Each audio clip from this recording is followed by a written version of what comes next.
Hello guys, welcome to my Galaxy S10 Plus 2 months later review / opinions video. I've written down some talking points with the hope of making this video as short as possible, so I'll just run through them. And also I'm going to do everything in one take, so my apologies for any mistakes I make along the line. Let's get to it. Of course, this is my Galaxy S10 Plus, as you can see here in this pigeon case. I hope this focuses so you guys can see it properly. I use this pigeon case for all my devices. As you can see here, I have one on my Pixel 3 XL also. Yeah, very durable. As for overall build quality and design, we have the Galaxy S10 Plus in a kind of slab design. We've been seeing this from Samsung for a while now, I think since the Galaxy S6. And they've not really designed a bad phone since then. Well, since the Galaxy S5 that came with the back cover that looked like a textured condom and stuff. However, ever since then, they've been making very great designs, and this one feels very good in the hand, very premium, but it also feels like it's going to break if you drop it. So I guarantee you want to have this in a case, which I always do. When it comes to the display, of course, we have a very gorgeous display, what we've come to expect from Samsung every time, and this one is not different. It's one of the best displays on a smartphone right now, and it's really beautiful to look at. The colors are really great. The brightness is very high. I think 1200 nits, probably one of the highest, the brightest displays on a smartphone right now. It's a curved display, of course, and there's no real use to a curved display. It's just for aesthetics. The device is waterproof, of course, IP68, which means you can drop it in water, you can dunk it. But yeah, all those details you know already. The big thing on this display is, of course, that hole punch design, which is new, obviously, and it doesn't affect me. I use the phone every day, and I think after a while you just stop noticing it. And of course, I have a great wallpaper to hide it also. I mean, that's an iPhone 10, they're hiding the hole punch. But yeah, it doesn't disturb me. It might disturb some other people. Even it blocks out part of videos, YouTube videos when you're watching. You can choose to crop in or whatever, but for me it's good. Like, I don't really notice it. I mean, it's there, but I don't notice it anymore.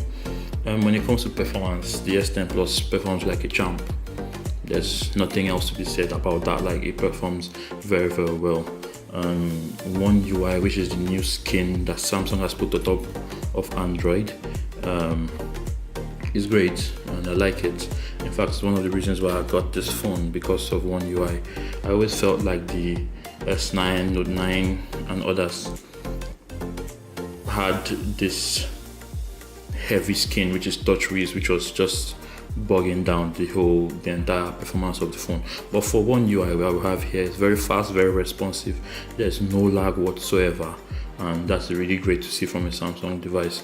I have the Exynos one, by the way, which is relatively slower to the a little bit slower than the Snapdragon 8551. However, if you get this version, you won't see any lags either, so that's great.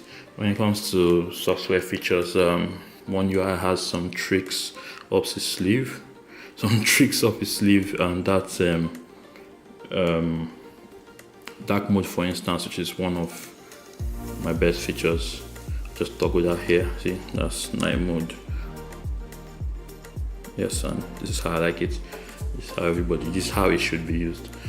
Gestures, I've tried the gestures instead of the navigation buttons. They work fine. They're not excellent, but they work fine.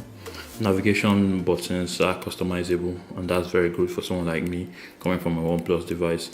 This came with the back button here by default, but I was able to move it to the left, which is great, and I like that. Bixby button is remappable now. They released a software which made the Bixby button remappable. I have that one press to open Apple Music, which I really love, and it's great. Double press for Bixby, you don't need that, nobody needs that. Launcher, stock launcher is The Samsung stock launcher is okay, but I had to change it because I'm very used to this vertical scrolling. That's the only reason I left the stock launcher. It scrolls horizontally and I'm not into that. I think this is faster, this is better, this is more efficient, and that's why I'm using Nova Launcher Prime, and it's great, so I've stuck with it.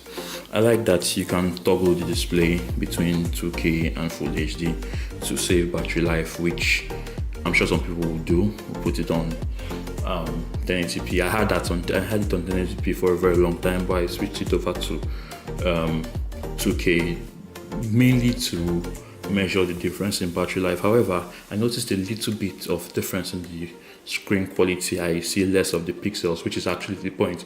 A lot of people won't, but I do see it. Plus, what's the point of buying a Ferrari and driving like a Toyota? I mean, I don't see the point of that. So it's great. The battery life is a little bit shorter, but I like seeing all my pixels, or rather not seeing all my pixels. Wireless power share is the feature where you can put another device on top of your device, at the back of your device, and charge. I'm going to try and demonstrate that right now. I'll just quickly unlock that, and here we go. Wireless power share. I don't know if the camera is catching it, but I'll just turn that on. Yes, and it's ready.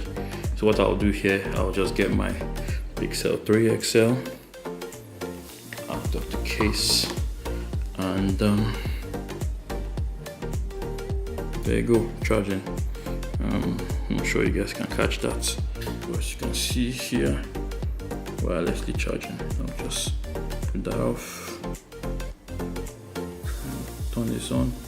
Yep, wirelessly charging.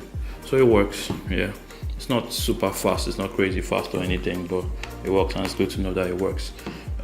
Also, you can also get the power bank feature, which is where you turn on power bank feature. I was actually able to plug in my MacBook Pro USB Type-C to Type-C, and it was charging my MacBook Pro. I don't know how that will work in the real world, but I don't see the reason why anybody will need to charge their MacBook with this. But if you charge a smaller device or a smaller phone, I guess that will work.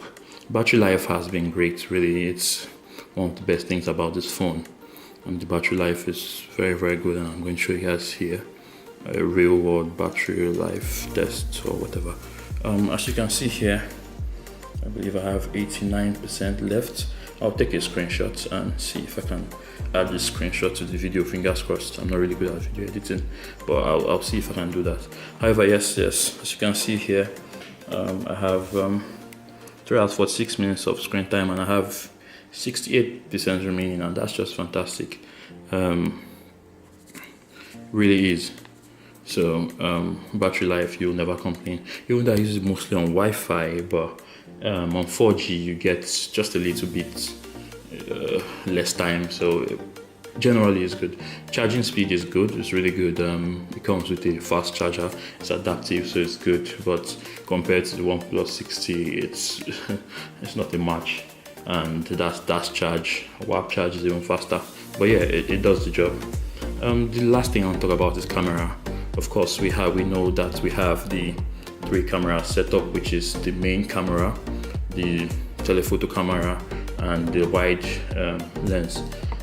I use the wide lens a lot. It's great for those dramatic effect photos, and it works fine for what it is, 123 degrees angle, I think. And I actually like the color production on the wide angle camera better than the regular main shooter.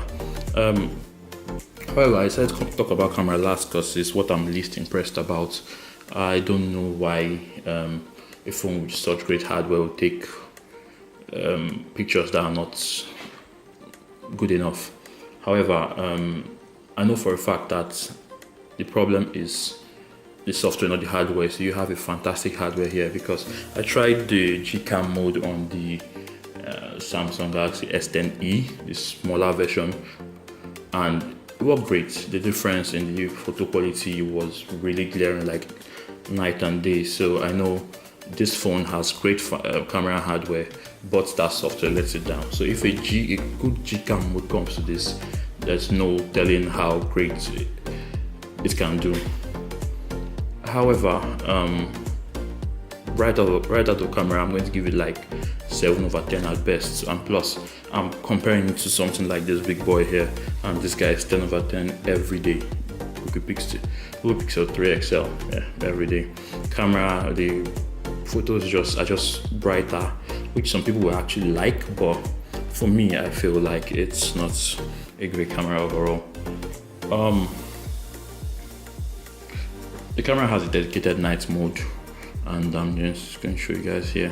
It's good, it does the work, it does the job, but there's nothing, I'm just going to focus, but it's nothing compared to the night sight on the 3XL, of course.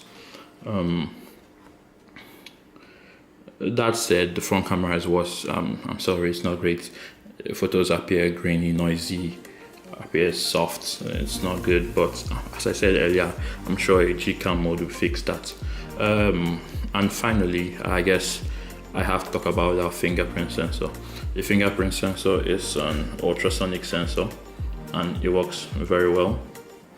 It's not excellent. Yeah, it's not as fast as the one on the OnePlus 6T, which I have tried personally. I've not tried the 7 Pro, but it works, and plus it's more secure because it reads the 3D mappings on your hand compared to the optical scanner on the 6T that just basically reads a picture of your fingerprints. So it's more secure, it's not as fast, maybe that's why it's not as fast. However, it would be nice to see this work a little bit faster than it is right now, but it does what it does, and yeah. Anyways guys, thank you very much for watching this video, and I'll try and see if I can add some pictures to the video. I hope I can, but however, I hope you've enjoyed my review, not so short review, but yeah, thanks for watching. Bye bye.